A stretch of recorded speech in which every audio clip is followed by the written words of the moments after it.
I'm 75, Taurus. Here's what I think about success now, Furious. Honestly, Word success. Most of them picture the same things I once did. Money in the bank, a respected title, a comfortable home, and the quiet approval of others. At 25, success felt like a finish line. At 40, it felt like a competition. At 60, it felt like something I was still chasing. Now, at 75, success feels like something entirely different, something quieter, heavier, and far more personal. If you had met me in my younger years, you would have thought I had it figured out. I worked long hours, rarely said no, and measured my worth by how busy I was. I believed exhaustion was proof of ambition. Rest felt like laziness, and saying I'm doing well meant I was earning more than last year or climbing higher than someone else. No one told me that success, when defined only by achievement, comes with a hidden cost. I remember my first promotion vividly. I was in my early 30s, standing in a small office with cheap carpeting and buzzing fluorescent lights. My boss shook my hand and congratulated me. I felt taller walking out of that room. That night, I went home, convinced I had taken a major step toward a meaningful life. But meaning didn't arrive with the title.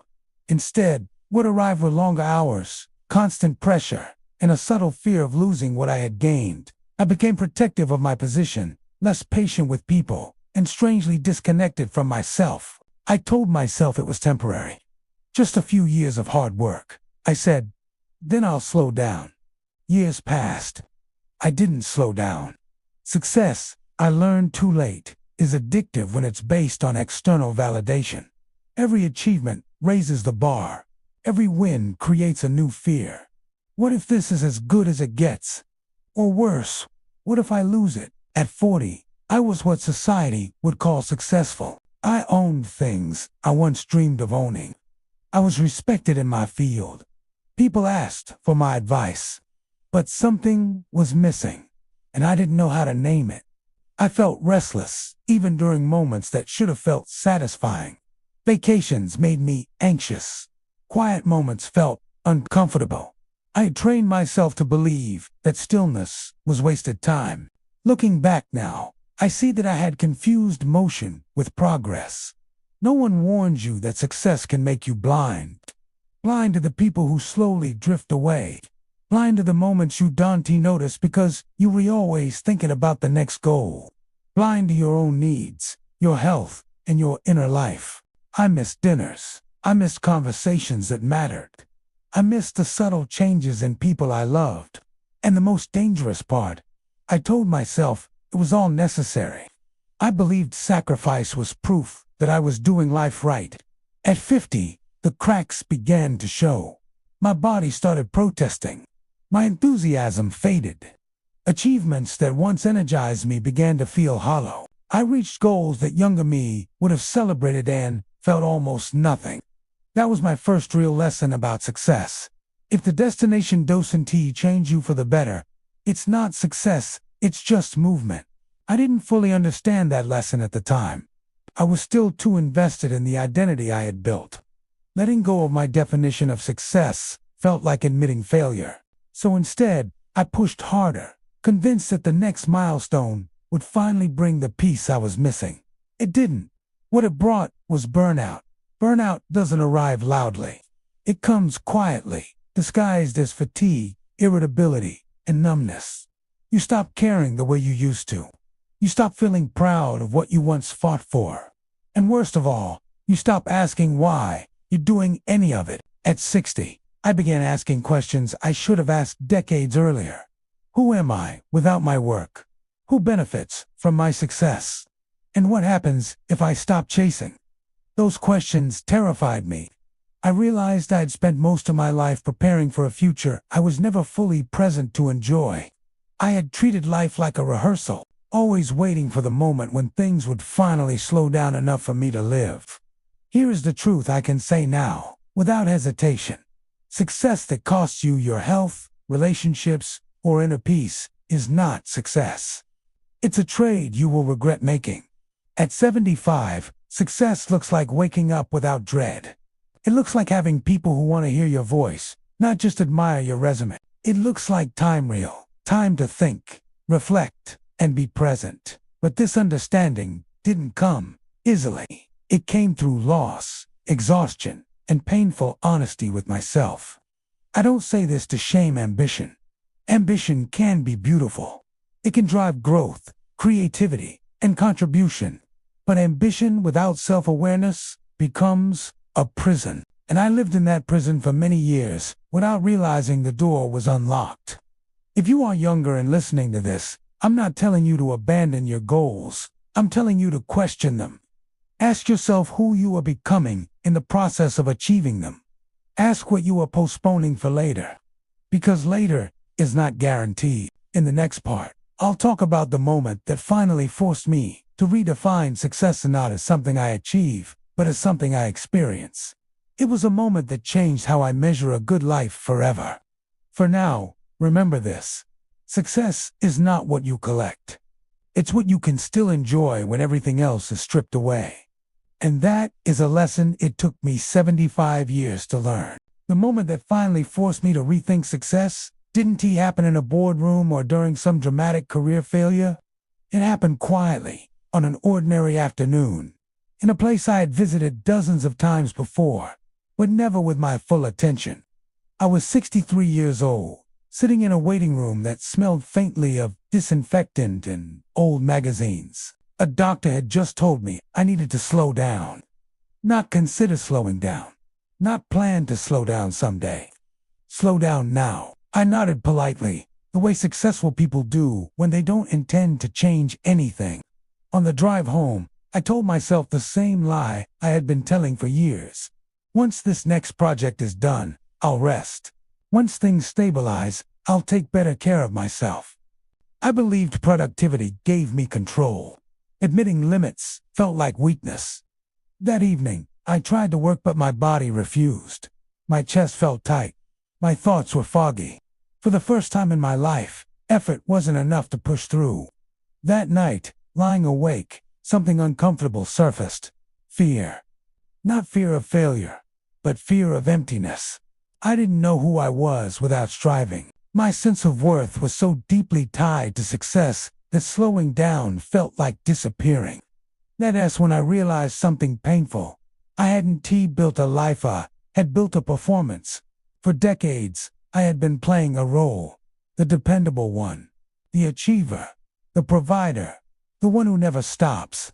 People praised that version of me. I learned early that being useful earned approval, and I carried that belief into every stage of life. But usefulness is not the same as fulfillment. When I finally took time off, not a weekend, not a vacation filled with distractions, but real time, I felt lost. Silence made me uncomfortable. I reached for my phone constantly, as if productivity itself might disappear if I wasn't checking something. This is something no one talks about. When you stop chasing success, you often meet yourself for the first time, and you may not like what you see right away. I had ignored parts of myself for years: curiosity, playfulness, reflection. I had postponed joy, assuming it would wait for me. But joy doesn't wait. It fades when neglected. Slowly, reluctantly, I began paying attention to what actually made my days feel meaningful. Not impressive, not productive, meaningful. Long conversations without an agenda. Morning walks without headphones. Doing things slowly and doing them well. Truly listening without planning my response. None of these things showed up on a resume, yet they filled something in me that achievements never had. That's when my definition of success began to shift. Success stopped being about how much I could do and became about how deeply I could experience. I started asking different questions. Did today feel honest? Was I present with the people I care about? Did I move at a pace that respected my limits? Did I leave room for gratitude? These questions felt almost rebellious after a lifetime of measuring success in numbers, titles, and outcomes. One afternoon, I met an old colleague for coffee. We had once competed fiercely. As we talked, I noticed how much of our conversation revolved around the past, what we used to do, what we used to be. There was pride, Yes, but also exhaustion. We were both carrying trophies we could no longer enjoy. When we parted ways, I felt a strange clarity. I didn't want my best stories to always be behind me. That was another lesson. If your definition of success only works in your youth, it will fail you in old age. Real success adapts as you age. It changes shape. It becomes less about accumulation and more about alignment, less about proving and more about appreciating. I started letting go slowly, letting go of being right, letting go of being needed all the time, letting go of the idea that my value depended on constant output. Letting go was terrifying, but it was also freeing. I discovered that people didn't disappear when I stepped back. Some relationships even grew stronger. The ones that faded, they were often built on convenience, not connection. Another uncomfortable truth emerged. Not everything you lose when you slow down is a loss. Some of it is relief. At 65, I officially stepped away from the career that had defined me. People asked if I was afraid of boredom. The truth was, I was afraid of something else that I had wasted too much time already. But instead of regret, I found something unexpected: clarity. Without constant pressure, I could finally hear my own thoughts. I could reflect on my life, not as a series of accomplishments, but as a collection of moments. And that when it hit me, most of the moments I cherished had nothing to do with success as I once defined it. There were moments of connection, presence, peace. That realization changed how I approached every remaining year. Success, to me now, means having fewer regrets, not more achievements. It means choosing what matters, even when it's not impressive. It means living in a way that doesn't require constant distraction to tolerate. I don't romanticize aging. There are losses, physical, mental, emotional. But there is also wisdom that only comes when you stop pretending life is infinite. At 75, I don't ask, what can I still prove? I ask, what can I still appreciate? If I could sit across from my youngest self today, I wouldn't lecture him. I wouldn't tell him to quit his job, abandon his ambition, or stop striving. I know he wouldn't listen anyway. He was too hungry, too afraid, too convinced that success was the answer to every question. Instead, I would ask him one simple question. What are you afraid will happen if you slow down? Because beneath most ambition is fear. Fear of being ordinary. Fear of being forgotten. Fear of not mattering. It took me most of my life to understand that success doesn't cure those fears that often feeds them. For years, I believed success would make me feel secure. I thought once I reached a certain level, I'd finally relax. But every level created new anxieties. There was always something to protect, something to maintain, something to lose. Security, I learned too late, doesn't come from success. It comes from stress. At 75, I've watched people who had far less than me feel far more at peace. And I've watched people who had far more remain deeply restless. That observation dismantled one of the biggest lies I grew up believing, that success and happiness move in the same direction. Sometimes they don't. Here is the hardest truth I can offer you. Success will not tell you when enough is enough. You have to decide that yourself. No promotion, milestone, or bank balance ever whispered, you can rest now. The world rewards more. More work, more output, more ambition. If you wait for external permission to stop chasing, you'll be waiting forever. I waited too long. What I wish I had understood earlier is that success is not a permanent identity. It is a phase, a tool, a chapter, not a life. When you cling to it too tightly, you shrink everything else. I see it clearly now. I spent years optimizing my career while underinvesting in my inner life. I learned how to lead meetings, manage people, and solve problems, but I didn't learn how to sit with discomfort, uncertainty, or stillness. Those skills would have served me far better in the long run. At this stage of life, success means something remarkably simple: alignment. Do my days reflect my values? Do my choices honor my limits? Do my relationships feel honest? When the answer is yes, life feels lighter even with its difficulties. One of the quiet gifts of aging is perspective. You stop obsessing over how things look and start caring deeply about how they feel. You realize that most people are too busy with their own worries to judge you as harshly as you once feared. I wasted so much energy trying to appear successful instead of asking whether I felt fulfilled. If you take anything from my story, let it be this. Your life is not an audition. You don't need to constantly prove your worth. You don't need to outrun everyone else.